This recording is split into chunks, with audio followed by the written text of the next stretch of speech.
The wind swept across the vast plains of Montana, rattling the dry grass and whistling through the wooden slats of the old, weather-beaten ranch house. Inside, Henry Callahan sat at the kitchen table, his broad shoulders slumped forward, his weathered hands folded tightly. He was a man of 42, toughened by the land and scarred by silence. For nearly a decade, words had failed him, not because he could not speak, but because he had forgotten how to share them. Loneliness had swallowed his voice, piece by piece, until all that remained was silence and the echo of work, cattle, fences, dust, and long nights under a roof too empty for comfort. But this evening was different. In the corner of the room sat a letter, creased and stained from his rough fingers, a letter that promised something he had dared not hope for. He had answered an advertisement, an arrangement most folks might mock, a mail-order bride service. The description had been simple. Young, untouched, ready to build a family, eager for a new life in the West. Henry had sent his meager words and his savings, praying in silence that perhaps, finally, he would not grow old alone. When the train whistle screamed in the distance, Henry rose from his chair, pulled on his worn hat, and mounted his horse. The ride into town was long, but his heart pounded with something unfamiliar, anticipation. Would she be young? Beautiful? Gentle? Would she look at him not as a broken man, but as someone worth belonging to? The platform was crowded with people, travelers hurrying about, dust rising from the boards. Henry stood still, his chest tight, scanning the faces. And then, there she was. But not as he imagined. The woman who stepped off the train was not the blushing, wide-eyed virgin from the advertisement. She was older, perhaps in her early 30s, with auburn hair pulled neatly back, her figure modestly covered in a faded blue dress. In her arms, she clutched a small satchel, and at her side, a child no more than 6 clung to her hand.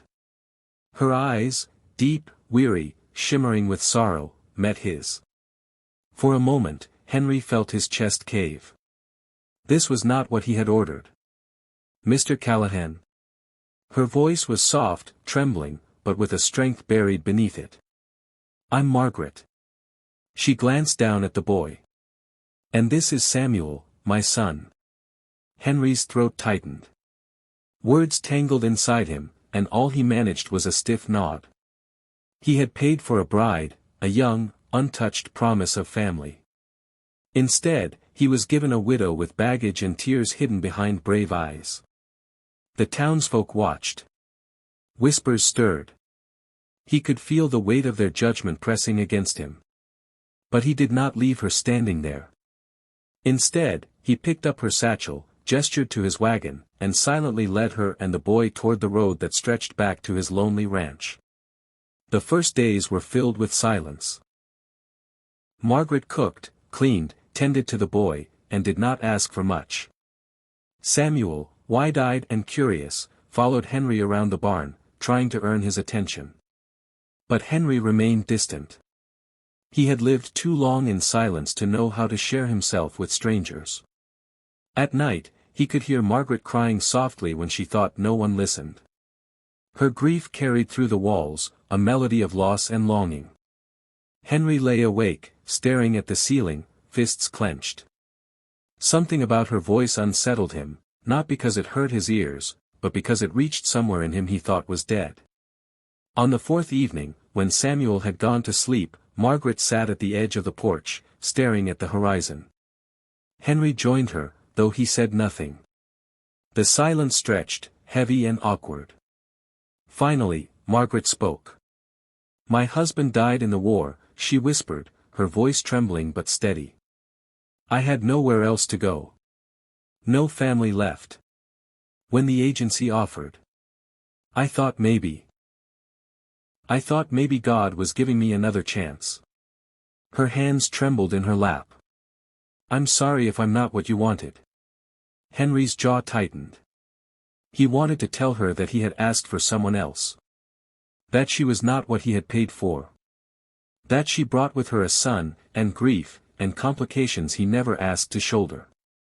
But when he turned to her, he saw her tears glisten in the moonlight, and something broke inside him.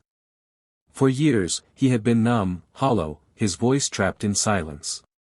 Yet here was a woman, broken too, but brave enough to speak her pain aloud. And in that moment, Henry realized, her voice was not a burden. It was a gift.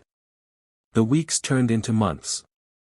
Margaret worked with quiet strength, filling the house with warmth that had long been absent. She taught Samuel to read by the fire, she planted flowers near the porch, and she hummed lullabies as she cooked.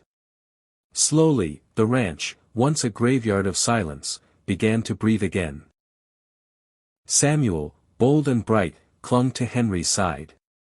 The boy's laughter rang through the fields, chasing away shadows Henry had carried for years. At first, Henry resisted, his heart stiff with walls. But one afternoon, when Samuel fell from a fence and scraped his knee, Henry rushed forward, lifted the crying boy into his arms, and found himself whispering, actually whispering, "You're all right, son. You're all right." It was the first time he had spoken words that mattered in nearly a decade. Margaret heard. She stood in the doorway, tears streaming down her cheeks, not of sorrow this time, but of hope. One evening, a storm tore across the plains.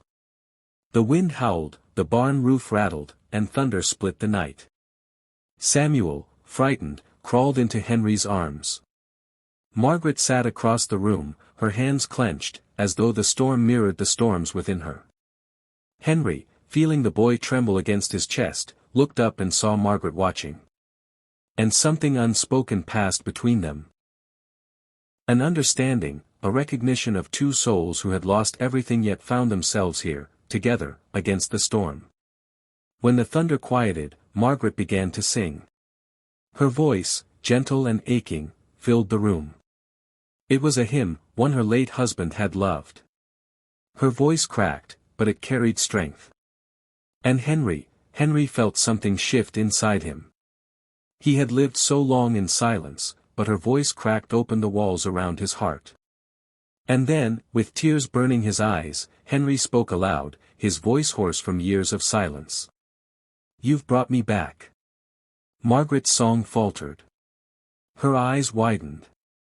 For the first time, Henry spoke not in whispers, not in half-broken words, but in a voice trembling with truth. "You're not what I asked for," he said, tears streaming down his weathered cheeks. "You're better. You and your boy, you've given me a reason to live again." Margaret covered her mouth with her hand, sobs breaking free. Samuel stirred, half asleep, and clung tighter to Henry's shirt.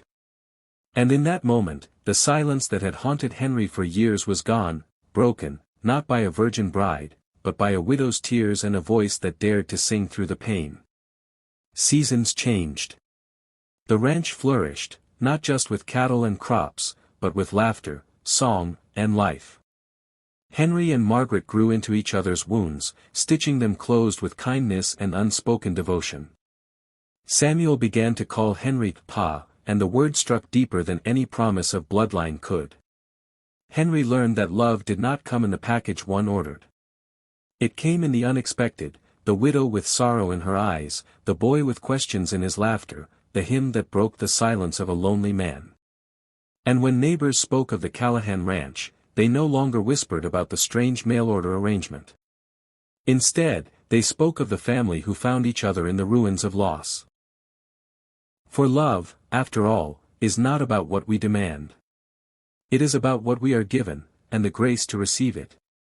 Henry never again lived in silence. He lived in voices, in laughter, in prayers whispered at night, in the songs Margaret sang while Samuel drifted to sleep. And as he stood on the porch in the golden light of dawn, Margaret's hand in his, the boy chasing chickens in the yard, Henry whispered words he once thought he'd never say again. "Thank you, Lord, for sending me exactly what I needed."